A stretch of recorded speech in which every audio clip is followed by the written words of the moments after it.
So this is my post-card review of the Eddie Hearn and Matchroom Skybill in Monaco.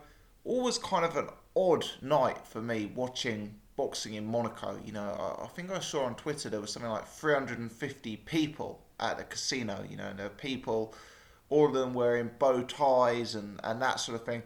Very, very, very different to the kind of boxing we're used to watching in the UK. And it's kind of an interesting group of fighters who fight on these bills. It seems to be fighters who are established names, fighters who are expectant of decent paydays, but fighters who are not fashionable ticket sellers. You know, so you've got guys like Quigg, McDonnell, Chisora. You know, these are guys who've been operating at a high level. These are guys who are well-known fighters, but they're probably not guys who are going to be selling out arenas in the UK off their name alone. And it seems to be those type of characters who are, present on these bills, as is the norm with Sky bills at present. This bill had some pretty interesting commentary moments. You had the elite combination of Adam Smith and Carl Frotz on the commentary yet again.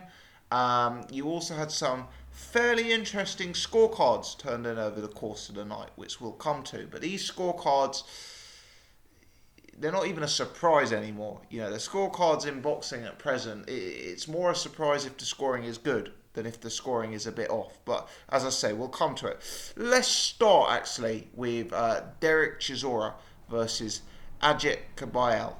For me, probably the most interesting fight on the bill to sort of discuss and analyse. It was an odd fight, a weird fight. There were certain rounds which were very dull, very, very low output, quiet rounds, certain rounds that caught fire and that developed into a really, really good scrap. You know, halfway through the fight, Carlos Takam, who was ringside, was interviewed, and you could tell he's not on a Sky commentary contract because he said the fight was boring and slow. And that kind of summed up some of the middle rounds of this fight, but it certainly caught fire towards the end. And for me, on the BG scorecard, Agit Kabayel was a wide winner. I scored it 9 rounds to 3 in favour of Agit Kabayel. Could see an argument for giving Dereck Chisora a 4th round. I think 9 rounds to 3 or 8 rounds to 4 in favour of Agit Kabayel were first scores. To be honest, I did a video in this fight midweek, so I was able to track down some footage on Kabayel, and I did say that the footage I'd been able to track down on him was very limited, but my analysis was that he was a Dereck Chisora type of fighter. He was a come forward guy, quite basic, quite plodding, who fought in a very similar fashion to Dereck Chisora, that he'd look to walk you down, get the fight into a pocket and get involved in a bit of a scrap on the inside. Well, either I got that badly wrong or Kabayel completely reinvented himself for this fight, both of which are possibilities. You know, Kabayel adopted the approach from the first round of being a slick boxer on the back foot, making Chisora try and come forward and chase him down, and working Chisora by timing him and establishing the jab against him. I thought Kabayel won the first 2 rounds, but I actually put up on my Twitter that I was a bit concerned that for a big guy, how much movement he was doing on the back foot. I was worried that his gas tank would empty, but actually his gas tank didn't empty against Chisora. It was Chisora who got tired, and Kabayel, for me, on my scorecard, kind of cruised through this fight and didn't really have to find the higher gears. He put his head down and got involved in a real war in the last round, but really there were large portions of this fight where I thought Kabayel was cruising through it in first or second round. As for Dereck Chisora, very, very, very disappointing. Dereck Chisora is one of these guys who perennially fails to learn from his mistakes, and that's one of the most frustrating things. You know, I have this with some of my favourite boxers. I'm a huge James DeGale fan. He knows he doesn't need to sit on the ropes, but he goes and does it. I'm a huge Billy Joe Saunders fan. How depressing is it when the stamina fades in the second half of a fight? You know, Chisora failed on many attributes of this fight. For a start, I actually didn't see him weigh in, but I understand now he weighed in at 18 stone 2. I mean, why is Chisora weighing in for a big fight at that kind of weight? Haven't we seen in Chisora's career time and time again that his performances are linked very clearly to his weight? When he weighs in heavy, he's slow, he's plodding, he's relatively easy to beat. When he weighs in light, half a stone lighter than he was, he can be a bit of a handful. But when I heard the weight that he was so heavy, I guess the writing was on the wall at that point. He still persists with those wild swings, the overhand rights from the back of the hall. I'm going to steal Irish Tom's phrase, the roundhouse punches where you swing like you're swinging a baseball bat at a baseball and you almost turn yourself round. Chisora still did these chopping punches, where he almost like hammer clubs a fist down. Remember that in the David Haye fight, just before he gets knocked out, Chisora sort of flails out this hammer fist and just gets sparked out by David Haye. He's still doing that. He's 33 years old. He's had a huge amount of professional fights. He's fought at the highest level. He's fought Haye, Fury again, Klitschko, Pulev. He's had all of these fights and he's still doing it. He's still doing the roundhouse punches. He's still doing the clubbing, cuffing punches. He's still doing the overhands. He's still coming into a fight far too heavy. It's so frustrating to see a guy who's on his day a very, very good fighter, not learning from his mistakes. I don't know what happened with Don Charles tonight. Don Charles wasn't in his corner. The corner work Chisora was getting was really average. I heard the corner telling him he was winning rounds that I thought he'd lost clearly. At one point, sorry, I got the Sons of Anarchy driving past. At one point in the fight, Chisora's gone back to the round, and I only heard a brief intercept from his trainer. But the trainer seemed to be telling him, beautiful. That was beautiful. There was nothing about Dereck Chisora's performance tonight that was beautiful. I heard a trainer say to Chisora at one point, watch out for that lateral movement. What's that giving Dereck? Telling him to watch out for that lateral movement. Very, very, very frustrating. Why Don Charles wasn't there, I don't know. This was a huge fight for Dereck Chisora. It was a can't-lose fight. And he's gone and lost it. He's gone and lost it making basic errors that he should have ironed out of his game 5 years ago. And it's frustrating to be seen. It really is. Agit, as I say, his style, very, very unexpected. Very effective and very unexpected. On the back foot, surprisingly slick. Moved a lot for a big man. Showed a good gas tank. And I know Chisora isn't the biggest puncher in the world, but he took some shots tonight. He showed a decent chin. He showed surprising slickness. Very, very different from the tape that I saw of Agit Kabayel when he fought Benga Aluken, when he fought Lewandowski. Perhaps he's a versatile fighter. Perhaps Agit is one of these guys who can turn up and give different looks. I know he's sparred with Tyson Fury. He's done quite a bit of sparring with Tyson Fury historically. And I saw Peter Fury tweeting saying that he thinks Agit could make life very, very tough for Dereck Chisora. Well, Peter Fury was bang on. Perhaps Agit Kabayel benefited from that training with the Furies and that sparring with the Furies. Perhaps he learned some tricks of Tyson about how to fight on the back foot. I don't know. Perhaps he watched the Chisora versus Fury fight and tried to copy some of the moves that Fury made in there. Perhaps he saw that Chisora was vulnerable to a guy who could use length and could use a jab. And maybe he kind of saw that and tried to implement that. I thought he brought a very, very good game plan, Kabayel, and I have to give him huge credit for that. I think he tailored his approach to the opponent in front of him, and I thought he was really, really effective in that. I particularly like the way Agit used his jab. He jabbed really well, really effectively. I often talk about this channel, on this channel, about doubling up a jab, tripling up a jab. Kabayel was throwing 5-6 jabs just on the bounce, catching Chisora with all of them. But he was mixing it up so well behind the jab. You'd see him lead, and then for a hook with the same hand, and then drop to the body with the same hand. Keep your opponent guessing, keep the jab in the face, keep scoring points, changing levels with it.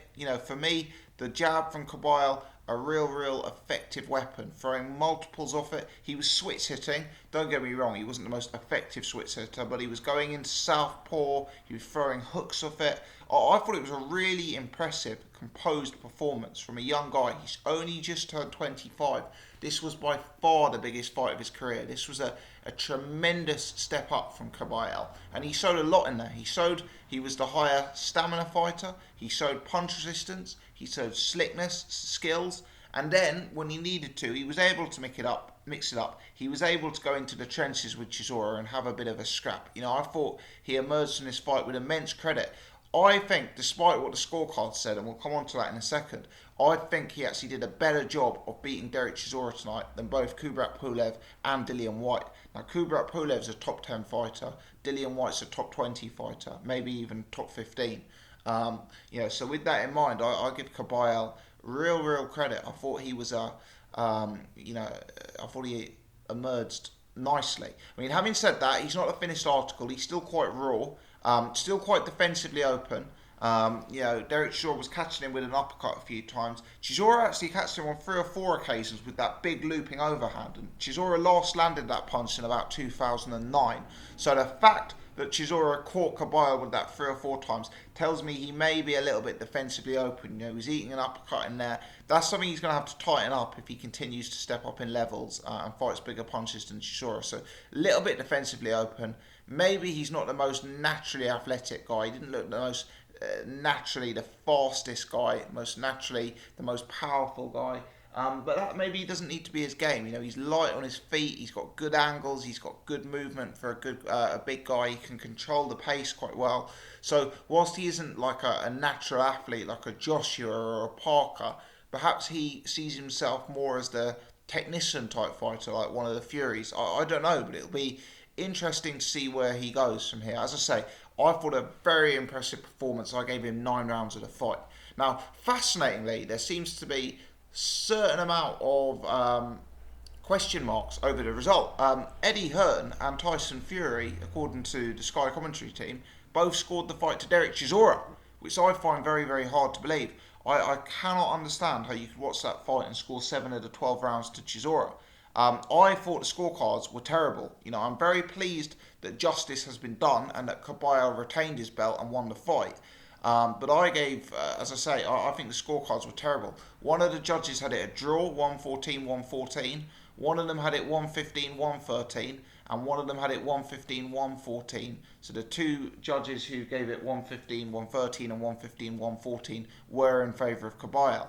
But even the widest judge had it 7 rounds to 5 in favour of Kabayel. And I find it very hard to score Chisora 5 rounds in this fight. I really thought Kabayel won clearly. And I think, Johnny Nelson and Darren Barker were saying that he won wide as well. So bizarre scorecards for me. But, boxing is a subjective sport. Perhaps there's people out there who thinks that Del Boy won this fight. I don't know. I thought Kabayel won it very clearly. But certainly Hearn and Fury seem to think that Del Boy won it. So God only knows. God only knows. People are now talking about the future for both of these guys. I've already had lots of tweets about Kabayel versus Dillian Whyte. That's the fight some of the hardcores want to see.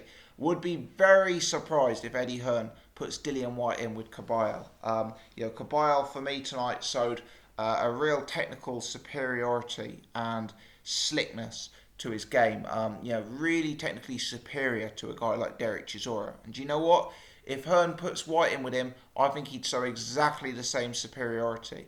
Whyte would probably have a better engine than Chisora. Whyte probably hits a little bit harder than Chisora, but Whyte is just as easy to jab, just as easy to counter, just as easy to manoeuvre as Chisora is for me. And I'd be very surprised if that fight happens. I don't think Eddie Hearn will want anything more to do with Kabayel on the back of that. But Kabayel's a prospect I'll be following. I'm going to do the heavyweight rankings next week, heavyweight top 30 rankings, and he'll certainly be in that list after this win.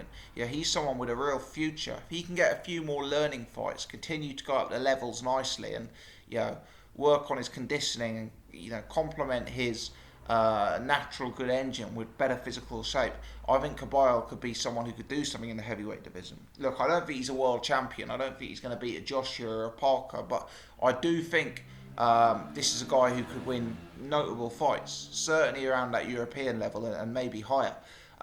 Should Dereck Chisora retire? Probably not, no.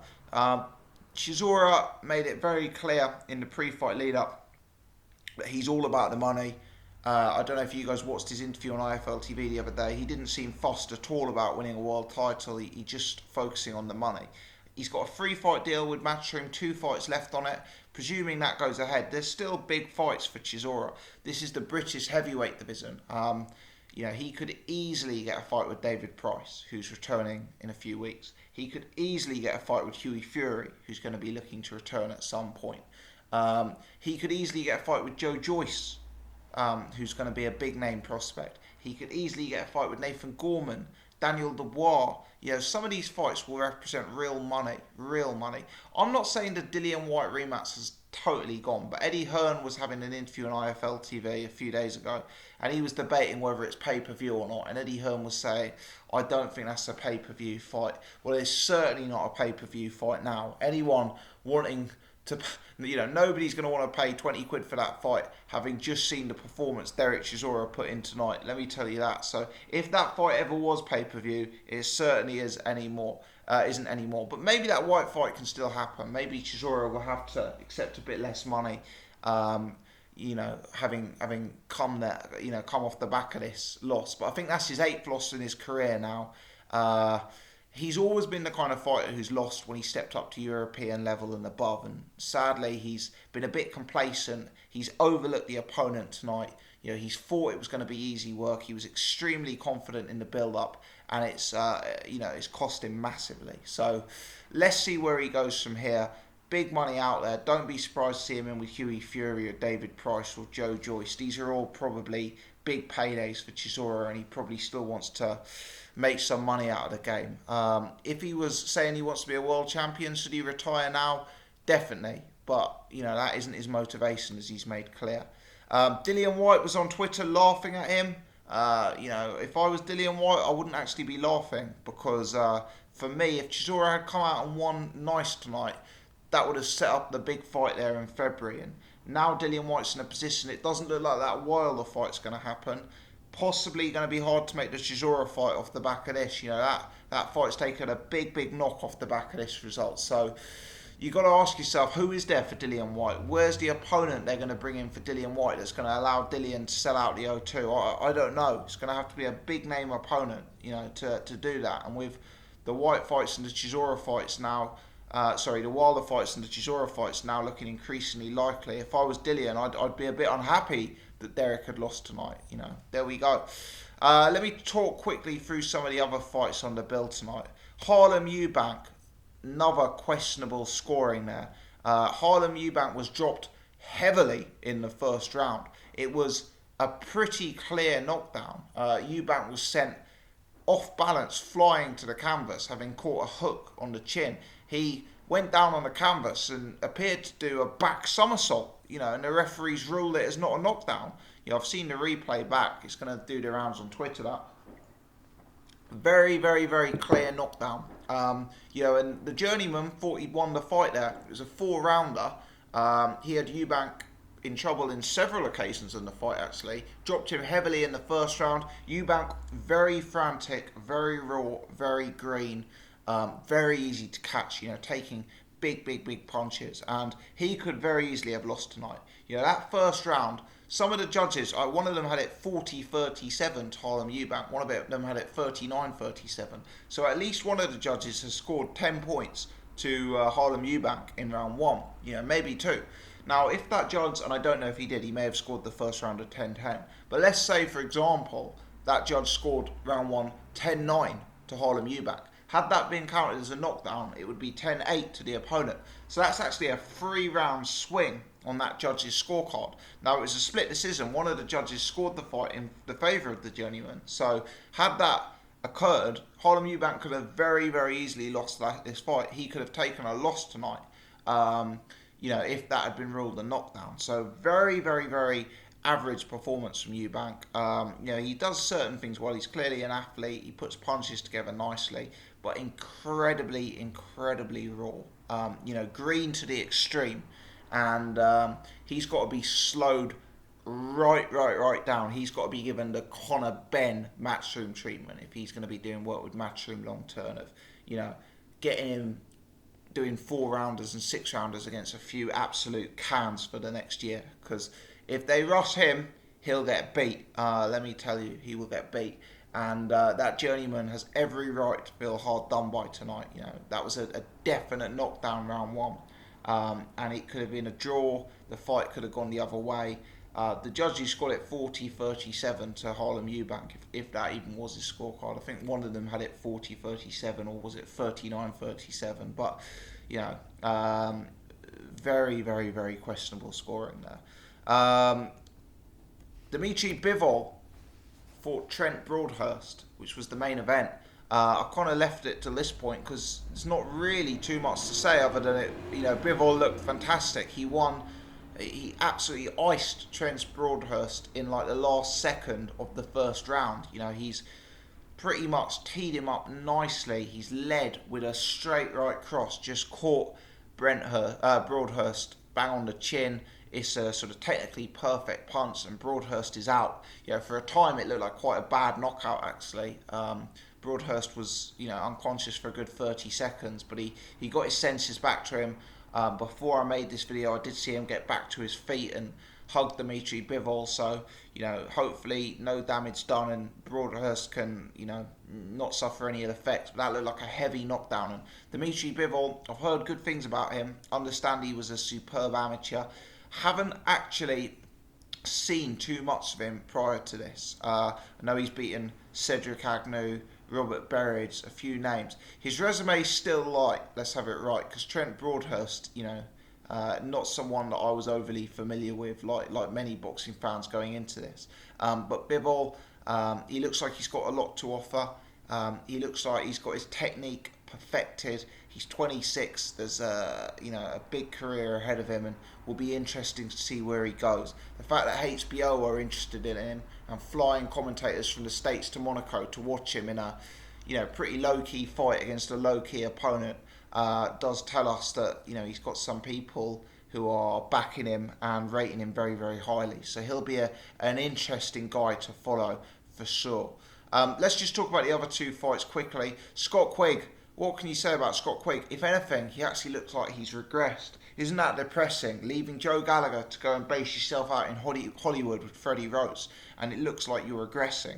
Yeah, for me, Freddie Roach was always a strange choice of trainer for Scott Quigg. Scott Quigg needed to work on technique and, you know, perfecting his skills defensively and that sort of thing. And Freddie Roach has just turned him into an absolute, you know, come forward, warmonger type fighter. You look at Quigg now, he seems to think he's Gennady Golovkin. He stalks opponents, he comes forward, he's just interested in teeing up bombs, you know, looking to throw big highlight reel punches, you know, looking for one punch knockouts, absolutely teeing up and going to war. You know, he's wild, he's defensively irresponsible, and he's not actually looking very good doing it. You know, his punches, he's landing some huge punches in these opponents, Simeon and the opponent tonight. The same kind of fight, really. And he's not, I know Quigg stopped a guy tonight who hasn't been stopped before, but he's not looking like devastating. He's not looking like precise when he's doing it. You know, it's hard to see where Quigg goes from here, really. You know, the likes of a Selby or a Frampton, I know he did very well when he fought Carl Frampton, but you're thinking that these guys have improved their games and refined their games technically, whereas Quigg, if anything, is looking more open and, you know, more just like he's charging in looking for one punch than ever. So, you know, for Scott Quigg, it's kind of hard to see where he goes from here. I know he's in a live division, you know, Gary Russell Jr., Oscar Valdez, Lee Selby. I mean, these guys all to me appear a level above Scott Quigg for me. I find it hard to see him having future success in this division. Look, there's big domestic fights there. Maybe Jamie McDonnell will step up to featherweight. Maybe they can make the Kid Galahad fight. Who knows? But, you know, really, really hard to see Scott Quigg having much joy with any of these guys for me. I think he's regressed under Freddie Roach. And I think he's become an increasingly technically and defensively irresponsible fighter. I don't think Roach has seemingly added much to Quigg's game, which is bizarre. You know, you move halfway across the world and you just keep doing the same things. You'd think a move like that would be trying to reinvent yourself. Jamie McDonnell, this fight was a shame. It was starting to hot up real nicely. It stopped in the third round. McDonnell suffered a heavy and deep cut above one of the eyes. I actually thought McDonnell was boxing quite well in this fight, but it was heating up nicely. Laborio Solis, obviously a shorter guy, looking to build pressure, looking to test out McDonnell's stamina. Understand he was very, very tight at the weight. McDonnell, for what it's worth, I thought was boxing quite nicely on the back foot, going to head and body. He was getting his jab going. He was leading with the right hand quite nicely. I thought McDonnell was having periods of success in the fight. But Solis was relentless. He was coming forward, and you did just wonder if Solis was going to build so much pressure that it could make McDonnell crack. But we didn't get to find out. The third round developed into an absolute war, as is often the case when the cut became present. Both fighters wanted to put something definitive in case the fight was going to get stopped. So third fight was a very, very entertaining scrap, and essentially the ref, I felt, was looking to stop the fight. I know there's some criticism that he could have let McDonnell go back to the corner and let the corner work on it, but he stopped the fight 3 times in a single round for the doctor to look at the cut, and for me that's telling me that the ref really was instinctively feeling that the fight shouldn't go on. So that's it's a shame, because it was developing into a nice fight. I don't think we're going to see a trilogy here. I think McDonnell's going to look to move up out of the weight class and campaign at super bantamweight or featherweight. Maybe that will bring out the best in McDonnell. He's a very tall guy. Maybe sucking himself down to bantamweight at this stage of his career isn't helping him. McDonnell's one of these hard guys to kind of read. Sometimes I look at him and think he's a bit overrated. Sometimes I look at him and think he's underrated and potentially one of the best boxers Britain's got to offer. He's got good movement. He's got a good jab. He's got good angles. He does some things really, really well, but at other times he still looks a bit scrappy and a bit basic. But anyway, he's a hard guy to sum up. This fight was a shame. We didn't really get a conclusive view as to who was going to be the better man in there tonight. Both guys were making their styles work, and it was just heating up at the time of the stoppage. But there you go, people. That's my thoughts on the build tonight. Bill will probably be remembered because of the scoring. Unfortunately, I think the Chisora and Harlem Eubank scoring will be the main talking points. Bivol, as I say, hard to know quite what we're seeing just yet.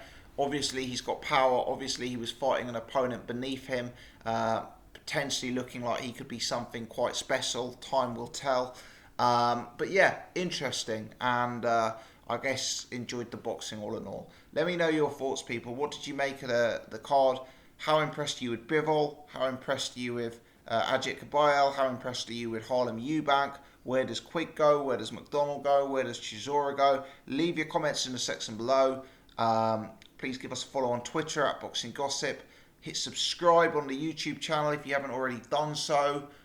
If you've enjoyed this video, click the thumbs up button, which will hopefully get us a little bit more visibility. And as always, many, many thanks for tuning in and taking the time to watch my channel. Always appreciate it, guys. Have a good evening.